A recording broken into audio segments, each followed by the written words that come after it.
Yo,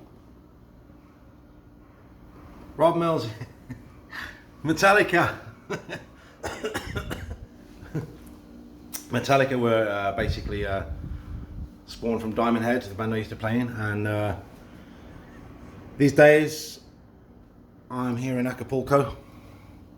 How did I get here? Well, a couple of years ago, just before the pandemic, I decided I wanted to travel, and here I am. But today I wanted to talk about how do you get into a band like Diamond Head, one of the most influential bands of recent times, massive influences on Metallica and Megadeth. Yeah, I do consider myself fortunate, although I put a lot of hard work in. You know, this is what I want to talk about, living it and breathing it, right? I started playing guitar in 1990, I think it was, 1989 maybe, 14 years old. And I would spend like hours and hours practicing. You know, literally one time, a part of the time I got into Steve Vai, the 10-hour practice routine. I wasn't doing 10 hours every day, but I was doing, you know, a few hours daily, consistently. Consistency, right? That's the consistency is the key. What else? So I got into Diamond Head, was it 2003? So you could say there was 14 years before, so between when I started and when I ended up in Diamond Head. Lots of work in between those 2 points. Was in college, music college, for 2 or 3 years. Met some great guys, some great musicians there. And I was in a band from 1998. I think it was around 1998. I was in this band called Love Rock, and we would treat like this band like a job. You know, we were trying to get a record deal, so we would be every day in the rehearsal studios, 5 days a week. You know, between 5 and 8 hours a day, rehearsing.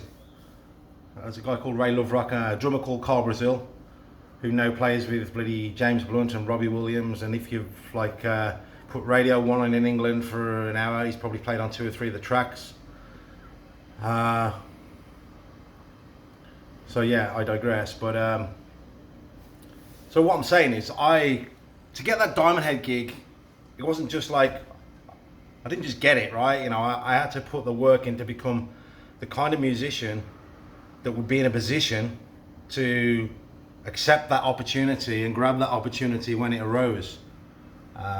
All the hard work I did led me up to that point, and then I was fortunate enough to get a recommend from my friend Ray Loverock, who was in another band after that band that we was in a few years before, about 5 years before that.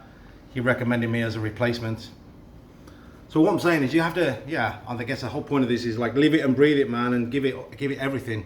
Give it all your time, as much as you can, practicing, learning all the different aspects.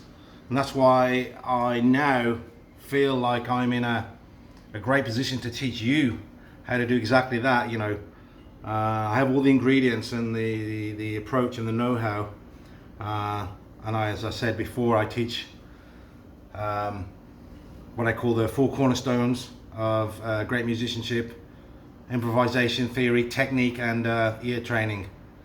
There are obviously other things, but those are the main things that I consider.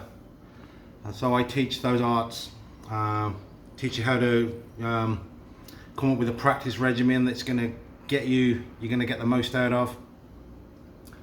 And obviously, throughout all that, when you come for lessons, you can ask me any questions about my experience with the band, and you know, any other questions about image and shit like that, right? It encompasses everything, and I'll be your mentor. I'll be here in between lessons, you know, if you want to send me a message, and I can help you along in every single way. So there you go. There's a free playing analysis session now available. 30-minute session where I can show you your potential. And yeah, reach for the stars. It's possible. Have a great day.